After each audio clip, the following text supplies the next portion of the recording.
Hi there. 2026 is coming very fast. It's all around. It's in the corner. It's around the corner. Christmas is approaching too.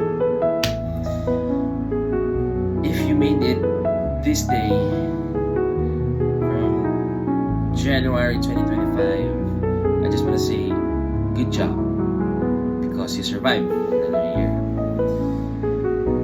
As you take a break for these Christmas holidays, I just want to say that your hard work and dedication, and even though struggling, keep it with faith. Always walk with faith at my side. Be grateful even though you didn't achieve what you wanted. Always remember, God's plans and will is the best.